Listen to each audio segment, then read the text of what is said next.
ना ना पहले उसमें दिखा दूँ बेटा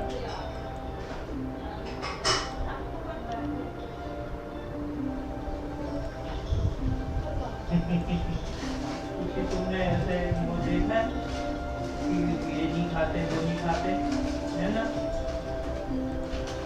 माँ को बता दिया नहीं तो धोखे से डालते हैं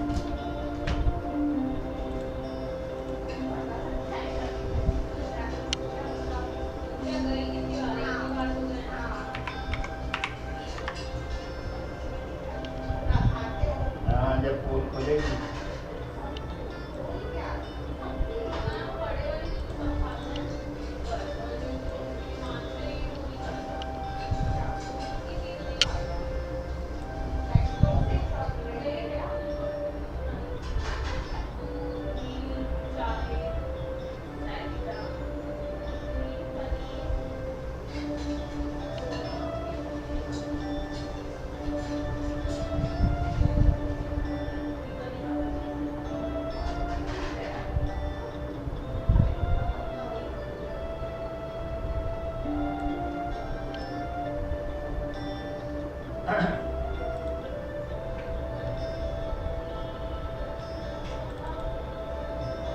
Let's design Discord or any type of group chat application, something like Slack, which you might be more familiar with, or even Microsoft Teams.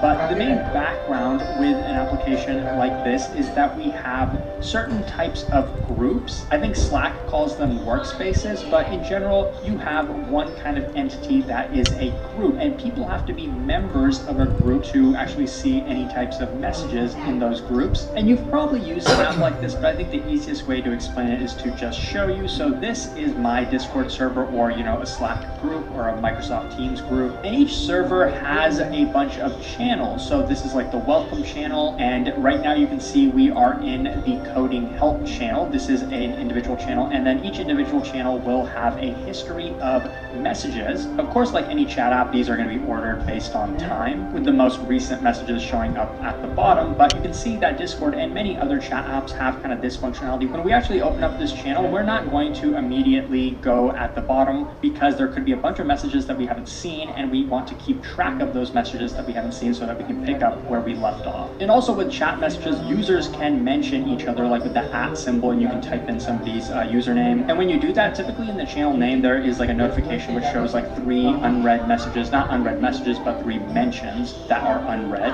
And this is kind of what that notification symbol would look like. The number of notifications could apply to direct messages, which Discord also supports and most chat apps support. So direct messaging, like DMing, I think most people are pretty familiar with that. It's similar to like any text messaging type of app. But keep in mind that this number of notifications could apply to like a Discord server or like a Slack workspace, but it could also apply to an individual channel in that particular server or workspace. So now let's get into the functional requirements. With all the functionality of Discord, what exactly are we going to be focusing on? Let's say we actually want to focus on the servers and the channels within those servers, and then sending and receiving messages in those channels and being able to pick up where we left off. If we didn't have to implement picking up where we left off, it would probably be a bit simpler. So with this design, we're going to be going a bit deeper into this functionality and not kind of focusing on the generic like DMing people functionality. So we want users to be able to join servers and channels, but we won't be focusing on that either, because sometimes you need like an invite to join a server. Sometimes some channels have like permissions, like you don't have permission for a particular channel. And also with Discord, you can call people and video chat. We won't be focusing on that either. So we mainly care about the chat functionality within channels. We want to be able to pick up where we left off, and we also want to be able to have a visual indicator for like the number of notifications for a particular channel and a particular server. So without actually opening that, if we have a bunch of mentions, like somebody has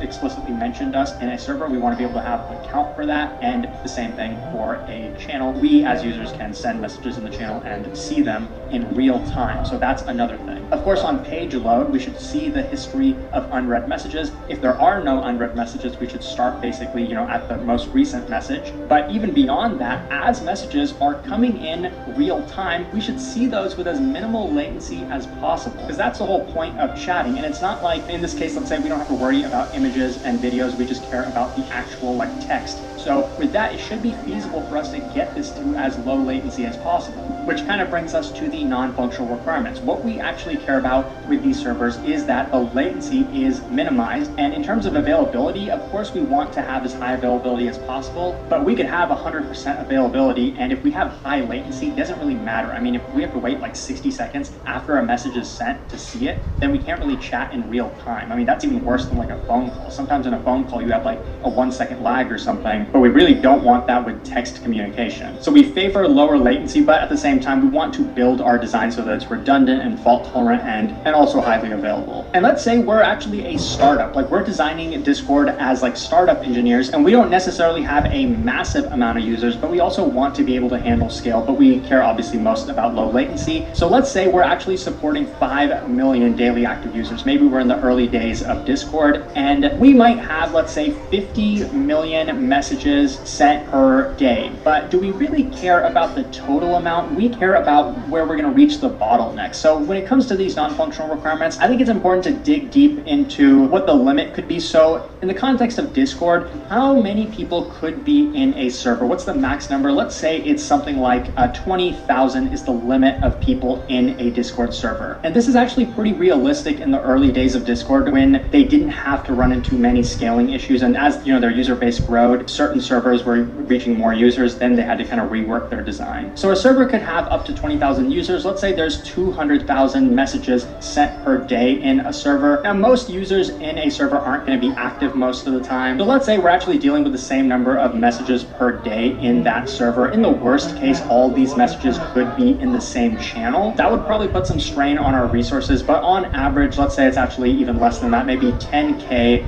messages per channel in a single day. So that's a high number, but at the same time, it's nothing super crazy, especially because each message is going to be text-based. Let's say the max limit for a message is going to be something like 2,000 bytes, so 2,000 characters most likely, but there could be some additional metadata with that. So this is going to be 2 kilobytes per message, and we could, continue these calculations and get to the exact throughput of data that we're expecting, but I don't think we really have to. At this point, we kind of get that we'll have a large amount of data, but it should be a reasonable amount. And what's probably more important is the observation that in Discord, most of these messages sure are going to be written. Most of these messages are not going to be read very frequently. We're actually only going to be reading the most recent messages. So you might want to look at all the messages in the last day, which could be something like 10,000, but even that is the upper bound. Most likely, it would be much less than that. It might be closer to 100 messages in a day. With that, I think we have a few considerations with how we can implement our design. So now moving on to the high-level design. So before we get into the actual architecture, let's kind of understand what types of actions that we're actually going to be supporting. So when we have send message, of course you have the body of that message, and like the ID of that message will be created server side. And of course each message is associated with a particular Discord server in a particular channel. Now sending a message is straightforward. That could be sent in a typical HTTP request. But when it comes to receiving messages in real time, like as soon as somebody sends this, I want to, as a user, if I'm in the same channel, I want to see that message as soon as possible. How would I implement that? We can technically do it with HTTP. We can do polling, like maybe every few seconds we can check, is there a new message by sending an HTTP request, reading from some database, and then we'd see, okay, a few new messages that we haven't seen already, so we can fetch them. Now, what would the interval of this be? Every 1 second? That would mean in the worst case, we have to wait 1 second after a message is sent before seeing it. That's not,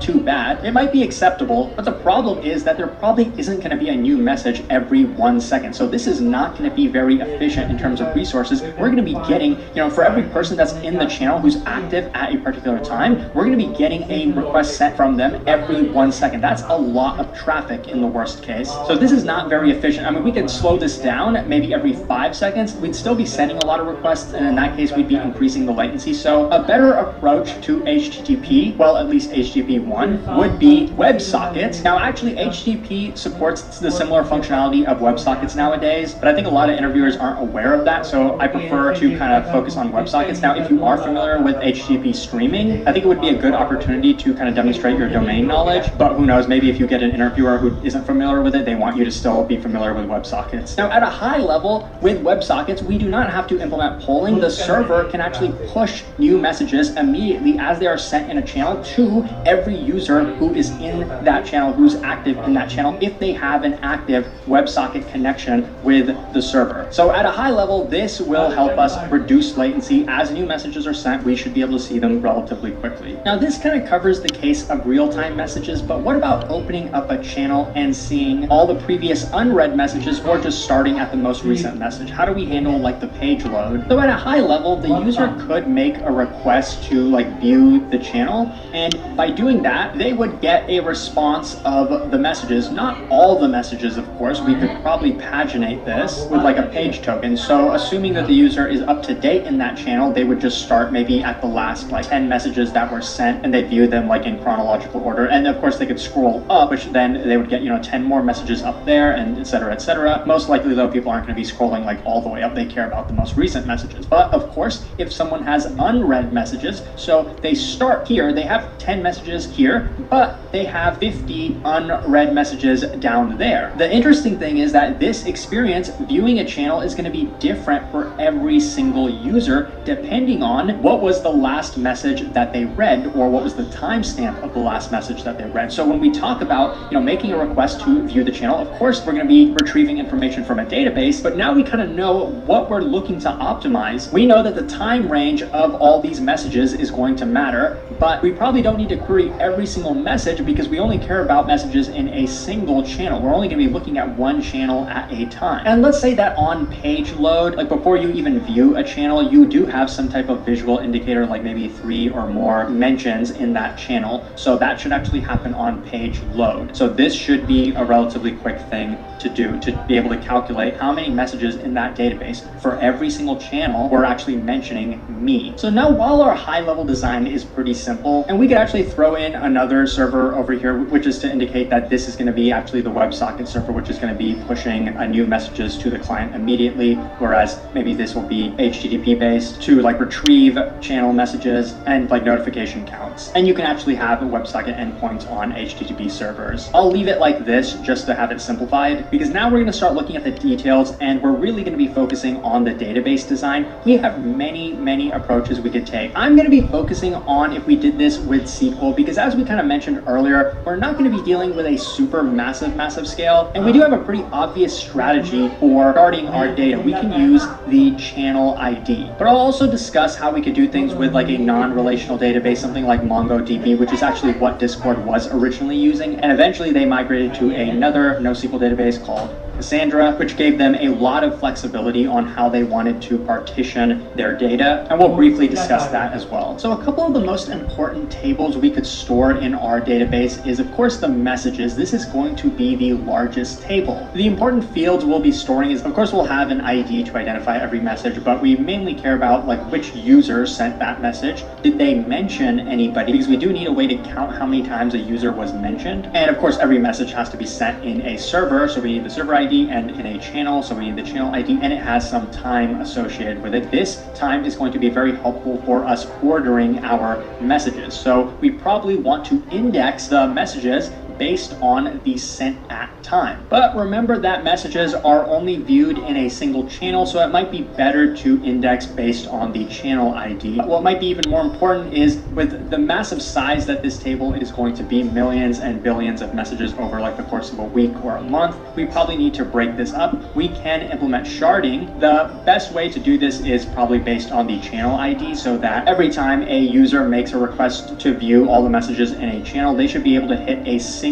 database shard. They don't have to look at multiple shards. And it's not the end of the world if a second channel in the same server actually has messages on a separate shard, because then when the user wants to view that channel, they can hit a different shard. It doesn't really make a difference. So we definitely prefer to shard based on channel ID rather than server ID, even though server ID would probably be pretty good as well, because doing it that way kind of guarantees that all the messages in a channel are on the same database shard. So with this type of sharding, we can then index based on the date, because we already broke our data up into shards, so we shouldn't have a massive amount of data on every shard. And we know that all messages for a channel ID are going to be on the same shard, so then we can kind of afford to index based on the date, because remember, we only care about the most recent messages. So ordering based on date is going to be important. That's going to speed up our queries. Another thing we could do to speed that up is to also add a caching layer in between. Some channels, of course, are going to have a lot of requests made to them, and to speed those up, we can have that caching layer, but at the same time, this caching handler is going to be updated very frequently because as users send messages, the cache will get stale pretty quickly. We could discuss a bit more in depth on what happens when a user actually sends a message. Do we also want to update our cache at the exact same time? But I think that's not the main concern at this point. With the way we've designed our database, querying the most recent messages should not take super long because we're not dealing with a super high amount of users per each server and each channel. What's more important, I think, at this point is to discuss how we'd actually implement the functionality of when a user has not seen like the last 50 plus messages, they want to pick up where they left off. And so that's why we have a second table for user activity. So for every single user, we're going to store for every channel that they've already visited, what was the last time that they visited that channel. Because if we store this information for every user, then it's possible for us to make a query on the messages table to show them all the unread messages. An example query for that could look something like this, where we have a subquery. So for a particular user like myself, like Neatcode, we want to know what was the last read activity from user activity, and we could have specified here for me. So that would give us all clearly this is feasible for a relatively small scale. And remember that these messages would actually be paginated, so it's possible we'd have a limit statement down here to limit the number maybe last read, then a per or a single was mentioned. So that is going to be slower, take a few extra seconds from disk. But still, what would we do to store those notification counts on the cache? Because reading the notification count should be quick. So maybe the key could be, now how are we actually going to calculate that notification of and then now I do want to briefly discuss how Discord actually handled this.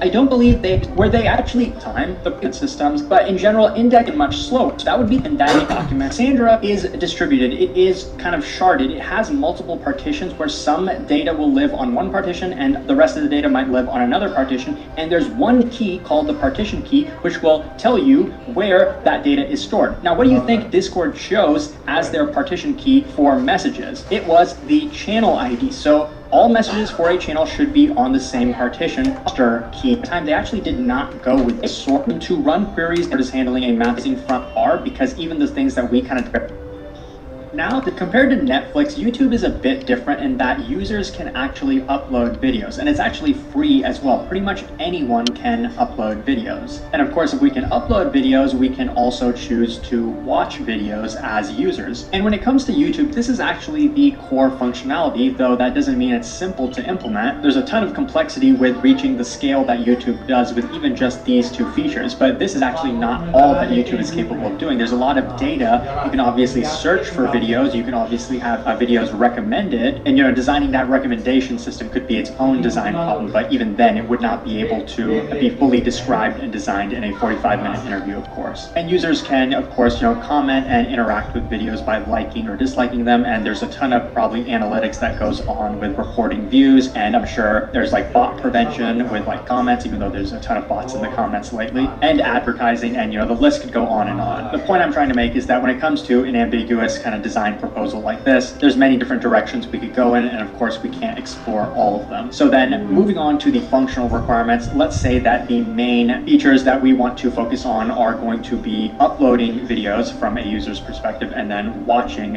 videos from a user's perspective. So these are the two main functional requirements we want to focus on. If we have time at the end, maybe we can kind of explore how we can extend our design to handle additional functionality, but these are the main things that we want to be able to focus on. When it comes to non-functional requirements, a first one that comes to mind is reliability when it comes to videos. You would never want to run into an issue where somebody uploads a video and then that video is somehow corrupted or deleted. We definitely don't expect that when we're storing something on YouTube. Even though it's free, we wouldn't want a video to just disappear. So we really need the videos to be extremely reliable, at least in terms of storage. And talking about the scale that we're going to be handling, even a single video can have potentially thousands of concurrent viewers. So that's what we have to kind of keep in mind. Of course, we're going to have a ton of users. Let's assume that we're designing YouTube to handle 1 billion daily active users, which is about accurate, I think. Now, when it comes to these users, let's say that each user is watching 5 videos per day, but the upload ratio is going to be 100 users are watching videos for every 1 user uploading a video, or this is the ratio of reads versus writes for videos. So if we have 5 users watching a video per day, we have 5 billion videos being watched per day. If the ratio is 100 to 1, that means 1% of 5 billion is going to be the number of videos uploaded per day. So that is going to be 50 million videos uploaded per day. So a massive amount of throughput. Now the good thing is, among these 50 million videos, most of them probably aren't going to be getting a ton of views. If I had to guess, I bet the top 5% of videos account for like 90% of the views. But this is just off the top of my head, but I think we can kind of design this in a way that we assume that most videos will not be getting views, though they do still have to be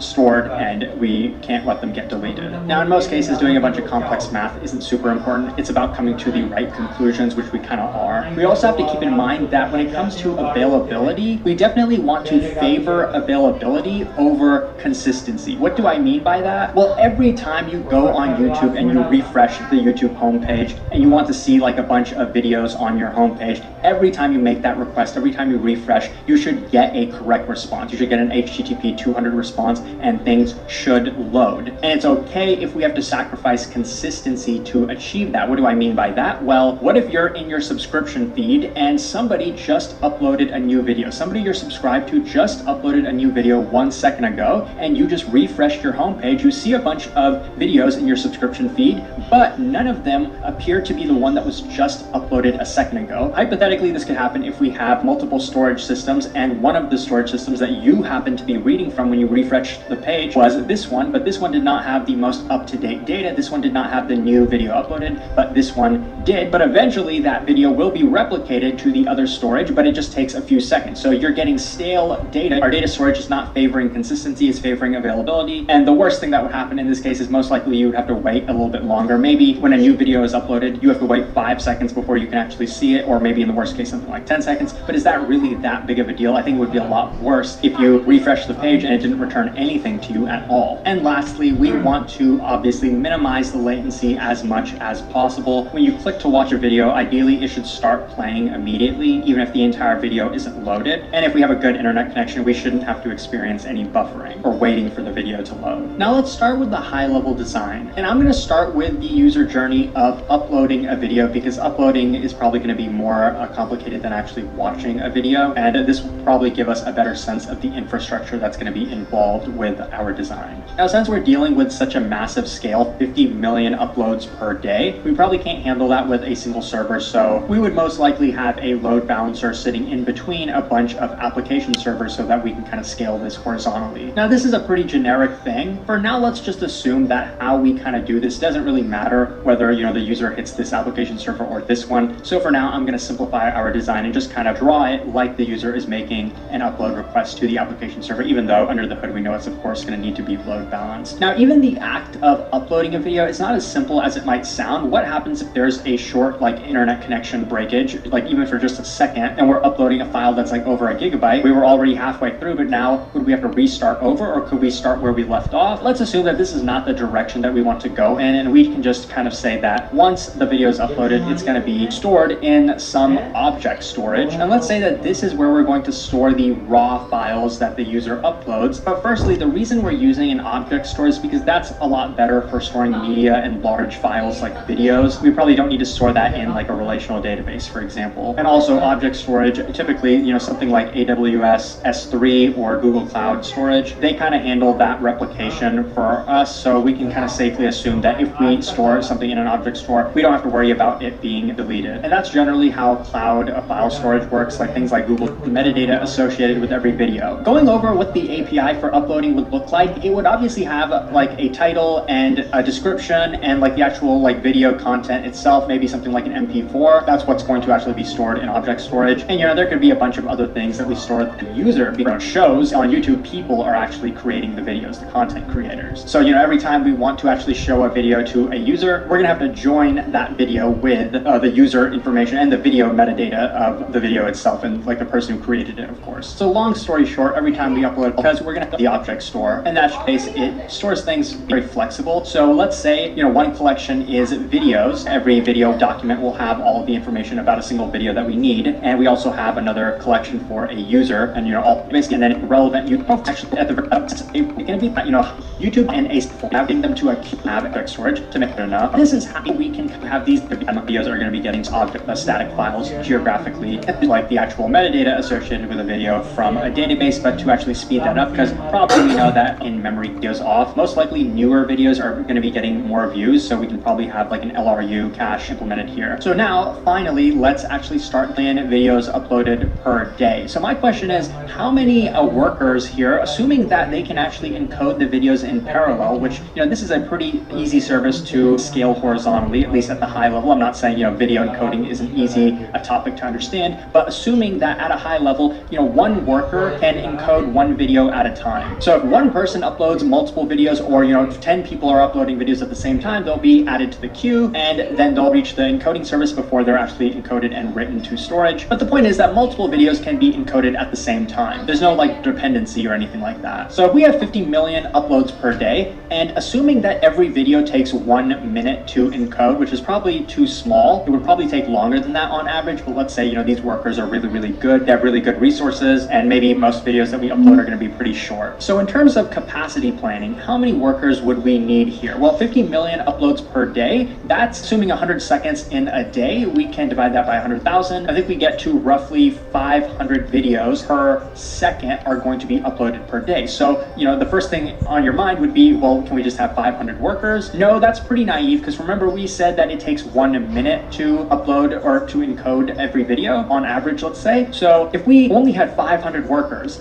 and in the first second we have 500 videos uploaded, okay, each of those workers is encoding a single video. Now 1 more second goes by and we have 500 more videos uploaded, but every worker is busy, so we add those 500 to the queue, and then another second goes by and we add 500 more, and that this keeps happening until 1 minute has passed, and then finally these 500 are done and we can store them, and now the workers can get 500 more videos, but by this point our queue would be backloaded pretty hard. At this rate we would never get through the backlog, so we need more than 500 workers. If you do the math, there's 60 seconds in a minute, so multiply 500 by 60, you'd get to 30k workers, and this is roughly the answer I personally would be looking for. Now with video encoding, it's probably pretty hard to get an accurate estimate, and I'm not sure if one worker can actually handle multiple videos at once. Maybe that's the case, but the important thing I would be looking for if I asked you this is that we definitely need more than 500 workers. We need more than how many videos are going to be uploaded in a second. That's for sure. Now another interesting thing about this problem is actually watching a video. Let's talk about some details on how this can be optimized, and the best way to do so is by looking at an example. So right now I'm on YouTube on my channel specifically. I'm going to go ahead and open up our dev tools, and we're going to be focusing on the network tab. I'm also going to filter this on XHRs, and I'm going to click one of the shorter videos. You'll see why in just a second. So first thing you see here is this is how much of the video has buffered. You can see this portion of the video has buffered. When we watch a YouTube video, we don't need to wait for the entire video to download before we watch it. We're going to be starting at the beginning, presumably. We only need the beginning to be loaded. But watch what happens when I click over here. If I skip to this part of the video, well, it just kind of loaded a little bit. So now I'm going to skip over here. Watch what happens. See, it kind of immediately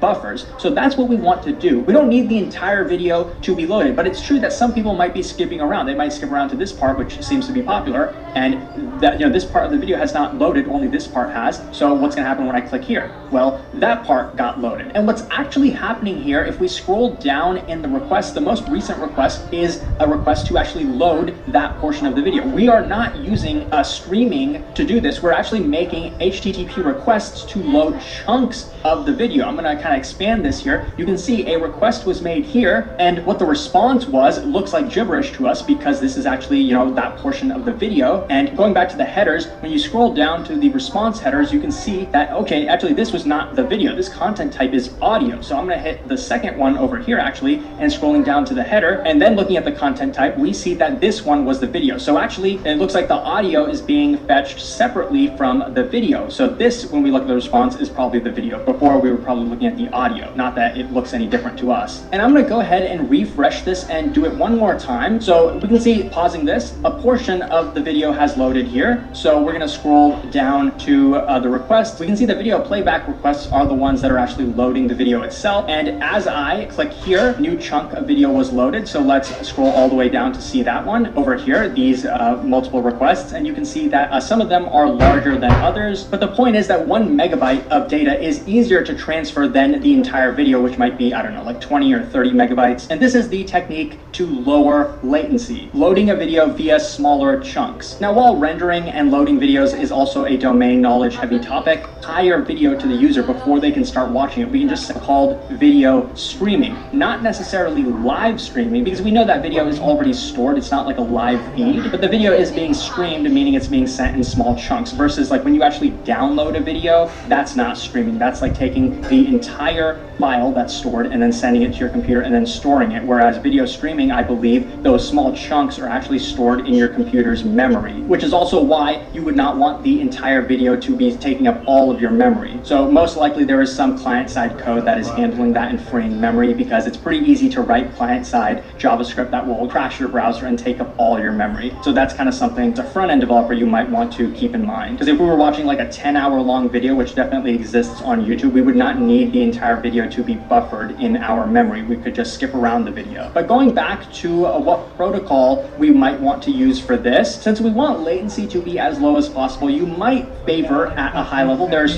two protocols, UDP and TCP. You might favor UDP for video streaming. Now that's probably a better choice for video live streaming, because as like a sports game is going on, if you miss 1 second of it, you don't want to go back to that 1 second. You want to keep up with the most up-to-date information. So you want to stay what's happening in real time. That's what you would want if you were live streaming something or watching a live stream. That's what UDP favors. But with an actual video, we know that video is stored somewhere and we want to watch the entire video. If you're watching like a movie or something on YouTube, you don't want like to miss 2 seconds of it, because that might be like the actual plot point. So TCP is favored for reliability. That will ensure that we get the entire video. There's not going to be any missing gaps in the video. And sure, it might take longer to do that, but as long as we send it in small chunks, it should be okay. And that's exactly what we saw was happening with YouTube. It was sending HTTP requests, which are built on top of TCP. So I think that is kind of also another important question in the context of YouTube, compared to a lot of like other system design problems. And also there's a lot of other things we could explore with this, especially when it comes to uploading videos, keeping things at a high level. We probably want to rate limit this. We don't want somebody to just be able to upload like an infinite number of videos, or that could be implemented in the load balancer itself, which we kind of like omitted from this design, but we know it does exist. Also, when it comes to recommendations for YouTube videos or even searching, we'd probably want to have other auxiliary services which read from our metadata, and we probably want to store like a history of what types of videos does this person watch, what types of videos do they like, so we can kind of build some recommendation for them. And for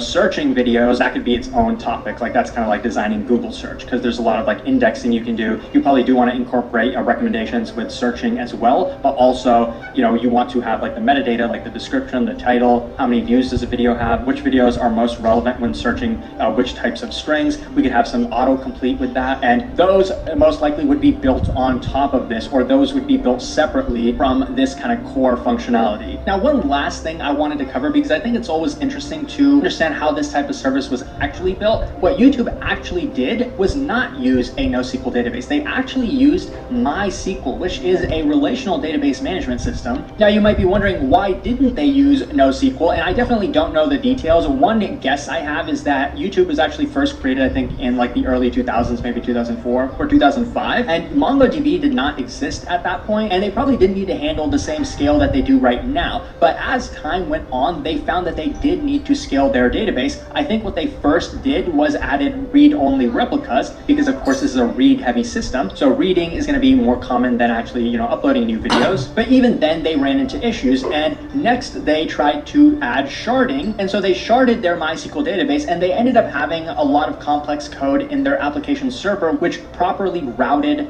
user requests to the correct shard. I'm not exactly sure which shard key that they used, but that's what they did. And then eventually the long-term solution they found was by building a new engine. It's called Vitesse. I'm actually not sure how it's pronounced, maybe Vitesse, but this was something that was created at YouTube, and this is basically to decouple the application application layer from the database layer, the application layer should not have to know about how the database is sharded. So Vitess was added like as a middle layer in between the application servers and the database, at least at a high level, and that is kind of where all the logic for sharding and routing the requests correctly lives. And this is kind of how they were able to take even a relational database like MySQL and scale it up. Now, maybe if they could go back in time, Vitess was later open source, and it's actually a very popular project that's still being used. It's very modern, it's very, very powerful. It's being used by new companies like PlanetScale, which are taking, MySQL and then adding Vitess to it and just, selling that as a product, and of course adding more functionality. But this kind of shows you when you reach, if we're dealing with a lot of read scale to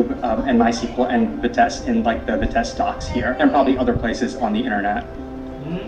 Now let's design Google Drive. To quickly go over the background, with a server you can do a lot more. You can definitely edit files as well. Like if you had a Google Doc stored on your Google Drive, you could definitely edit that file because it's just a regular like text file. You can share files as well with other people and kind of manage the permissions for every file. Two attributes has to well, we'll talk about S3. Let's say that we have about 200 million total users, which is probably, to be honest, small for Google Drive. There's probably over like 1 billion. But in terms of daily active users, let's say that we have something like 50 million daily active users, and every single user is going to be given 15 gigabytes of free storage, which is exactly what Google Drive offers. Now, of course, there's going to be a subset of the users that actually pay for additional storage. Like some people might be paying for a terabyte of data, or even maybe a petabyte, or maybe even 10 terabytes or 100 terabytes. But since Google Drive is kind of supposed to be a user-friendly product, like for consumers, not for like developers necessarily, probably people aren't going to be storing like petabytes of data on here. And since it's going to be such a small subset of users that are storing more than 15 gigabytes, most likely, we can kind of just assume that the average user is going to have 15 gigabytes. And in addition, most people aren't actually going to be taking up all 15 gigabytes. But then when you get to the total amount of storage that we're going to be taking up with this, remember, 50 million is 50 and then 3 zeros and then 3 more zeros. And when you multiply, 15 gigabytes by 1,000, we get 15 terabytes. When you multiply that by 1,000 again, we get 15 petabytes. And actually 50 million is actually the daily active users. The total users is probably what we care more about in terms of the total storage. So let me scratch this 50 and replace it with a 200. So we actually have 200 million users. Our math is still the same up until this point though, because we basically multiplied this by 1,000,000 and we got 15 petabytes. Now multiply this by 200 and we will get 1,500 plus 1,500, which is going to be 3,000 petabytes of data, which basically in conclusion is a very, very large amount of data. That's the main conclusion here. Also 15 petabytes is actually 3 exabytes, but I personally just remember the units up to peta, and you can see if you just write it out as 3,000, you don't even have to know the units beyond this. But what's also worth mentioning that every file that somebody uploads to their 15 gigabytes of storage, we really cannot allow that data to be deleted. So it's pretty safe to assume that every file that's going to be uploaded is going to need to be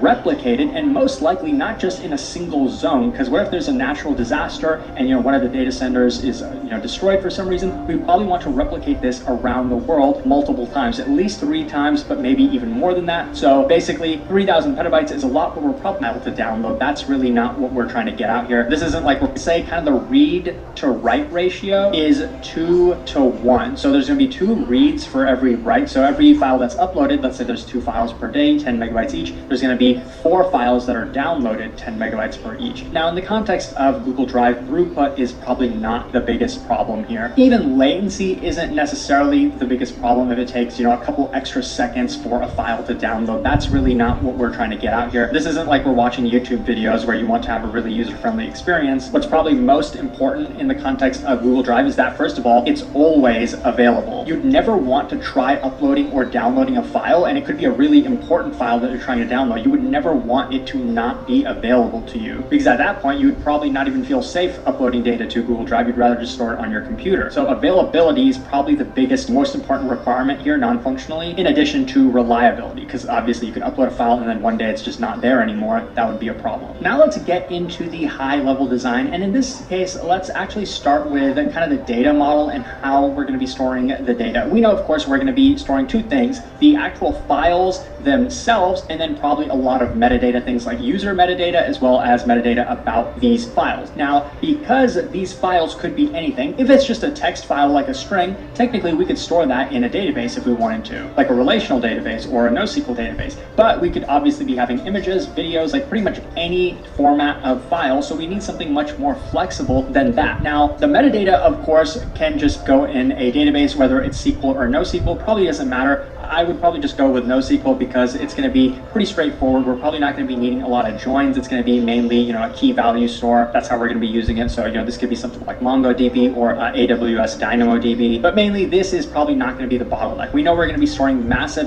amounts of data, and that massive amount of data is probably not going to be stored here. It's not going to be the metadata. It's going to be the files itself. So how do we want to store these files? We're probably not going to be using like a regular database, but we do need this data to be persistent. So the two options that might come to mind for you is a distributed file system, something like Hadoop distributed file system, and another option would be an object store. Now let's briefly compare these two. I think they're both viable options as long as you can kind of defend your design decisions, but this is kind of one of the major decisions when it comes to Google Drive, of course, how we're actually storing the files. Now let's briefly compare a file system to an object store. First of all, a file system, just like on your local computer, is stored in a hierarchy. So going back to data structures and algorithms, which, believe it or not, don't go away, a file system can be kind of thought as a tree, not necessarily a binary tree, because you can have a folder, like let's say this is your root folder, and then here you can have some other folders like ABC, and maybe this is where your binaries are stored, bin, and some others. And then inside of these, maybe you do have some files like x.txt and things like that. And here we actually have another folder, and that can have some files in it as well. Basically, file systems store things in a hierarchy, and you can kind of visualize them like that. But in reality, they're also stored similar to this on your actual disk. Like on your computer, you have some persistent storage. That data is stored, organized in such a way like this, where if you're in a folder, you can go through all of its children pretty easily. It's well organized. And since Google Drive supports folders, you would think that this hierarchy is going to be helpful, which it would be. And one problem would be actually scaling this file system. Like I said, we could use a distributed file system where we have multiple nodes kind of storing all that information, and we scale it. Now this can definitely be much more complicated. That's kind of the downside compared to an object store, and it's less scalable. And with an object store, the scalability comes kind of for free, especially if we use like an external service like AWS S3 or Google Cloud Storage or Azure, which I think has Blob Store. Now, another benefit of a file system is that you can actually modify files. Like you can actually edit a file. You can't really do that in an object store. Files are immutable. You can delete a file and then create a new one, but you can't really edit an existing file. But since we're not really focusing on editing files, that won't be super important for us to actually like go in depth into. And there are, potential workarounds, especially if we were talking about small like text-based files. You could just kind of load the file and then kind of store it in memory somewhere and then edit it like that. You don't actually have to edit the file on the object store. And if it's something like a video or an image, maybe we wouldn't even support editing it in the first place. Now, just to kind of briefly wrap this up, an object store is more of a flat data structure. Even though in AWS S3 you can have folders, those folders are actually an illusion. They are just in the name. So like you could have some files like in my bin directory, I have some file like A, and then in the same directory bin, I have a file called B. If you opened up the bin folder in AWS S3 or something, you'd see these two files. You'd see the file A and you'd see the file B, but those folders are actually just in the name. Like the way that kind of logic works is it just sees, well, every file that has a prefix like the bin, I'm gonna show all of those files now once you kind of click that directory. But in reality, these are stored in a flat data structure. There's no hierarchy. It can kind of be thought as a hash map where the ID or kind of the unique name of every file is like the identifier, and then when you use that name, you kind of see the individual file. You can download the individual file. So we will be going with an object store, and not to mention object stores kind of provide that reliability and availability for us, like multi-region replication and availability and all that stuff. So at a high level, we will have application servers. So if a user uploads a file, they will hit the application server. Of course, we could load balance this. It wouldn't really matter which application server the user hit, because ultimately the application server is going to just upload the file and store it in an object store. Now, as a file is uploaded, we also need to kind of store metadata about that file. Like we need to definitely have a reference to that file, because when a user now wants to read a file, they'll be hitting the application server. We'll be reading which file they wanted to read. We'll get the metadata for it, and we'll return like the actual file itself from object store to the user. And we would most likely just need a regular KV store. Something like a NoSQL database would probably work. Now, we can definitely have a caching layer as well. I mean, why not? But most likely, it's not like there's going to be a single file that's going to have that many reads. So caching isn't really the most significant part of this architecture, at least in the context of this problem. Now let's start going over some of the details. I mean, the good thing is at a high level, this is pretty straightforward, but there's a lot of details we could possibly discuss. One of the first things is typically in object storage, we've talked about like media files like images and videos, and generally you don't really need permission control on those, especially if you're going to be distributing them over like a CDN network. In this case, since these are kind of personal files that people are storing, they expect that only they will have access to them. And even though we're not talking about like sharing files and permissions, I think it's worth mentioning that you can kind of configure an object store to not be accessible publicly. Like typically a user's browser would be making the request for like an image that's stored on an object store, which is maybe, so if a user is trying to access a file, you know, our app server will be able to determine if they have access to it in the first place, probably using like our KV store, some authentication token from the user, and only then would it directly read the file and then respond with the file. Now, the storage, what it does is as a user uploads a file, that file is actually broken up into these blocks, and the block size is typically fixed. It could be on the order of like megabytes. Something like 4 megabytes might be reasonable. So every file is going to be broken up into 4 megabyte chunks, and those chunks are going to be stored in object storage. And so when a user now wants to actually read that same file, we have to reassemble it using these smaller blocks. And how we would know to reassemble it and how to do so would probably be based on data that we're storing in our KV store. So we could have a, you know, document in here saying that, you know, this is my file name ABC, and, you know, it belongs to this particular user. So we'd have like a user ID, and then we'd have like the references to all of the blocks, and then we could reassemble an individual file using all of those blocks. Now, why are we doing it this way? Well, one advantage to this, and the biggest one that I wanted to point out, is that if we break data up into smaller blocks, it's possible for us to do something called deduplication. That means, for example, for an individual user, if they're uploading multiple files and we're breaking every file up into blocks, but we notice that for one file, one of the blocks is identical to another file's block as well. And since when a user fetches a file, all we really need to do is reassemble that file. So if we ever notice any duplicate blocks for a single user, we will not store that. So maybe this is a file that a user is trying to upload, but we see that this block has already actually been stored in our object store, and we have a reference to it, so we would not restore this data. Maybe it would save us like 4 megabytes in this example, but on like a higher scale, this would probably save us more data if some users are duplicating a lot of data. Now, what would be even better is instead of doing this on a user level, we could do this on a global level for every single user. That means if I'm uploading a file that somebody else has already uploaded to Google Drive, we don't really need to store the exact same file multiple times, and also we don't need to store the same block multiple times. Eat a lot of storage. We probably have to delete referenced by another user's file and have a B for every single. Now that block is only being stored one time. It's the same block in an ID, like the actual use. This is probably how we would want to store a reference to every block in our KV store and intent of something, but then you edit a Y. And if somebody is uploading a file and then that upload kind of messes up halfway through, like, you know, you were uploading 10 gigabytes, but only 5 gigabytes were uploaded, and then you try to upload the next 5 gigabytes. Well, the good thing is, since we're, you know, breaking everything up into blocks, we would notice that those first 5 gigabytes are already uploaded. We would not need to restore those in our object store in object storage, or alternatively, we don't actually have to store them here at all because they don't really take up any like data blocks or anything like that. We can kind of just store the metadata for all our folders in the KV store, and that's probably what I would prefer. So we can have that hierarchy in our KV store. We can, for every single folder, have a reference to all of its children, and of course every folder is going to be owned by a user. Like, there's no data blocks or deduplication in terms of folders or anything like that, and every folder would have like a reference, build those individual, kind of having two-way pointers, a pointer from the folder to the file and from the file to the folder. And we can have nested folders as well. Having pointers, I think, kind of addresses this problem. And another thing I mentioned, that when a file is deleted from object store, we actually never delete the data blocks from the object store because technically they could still be referenced by some other users. And for us, as a file,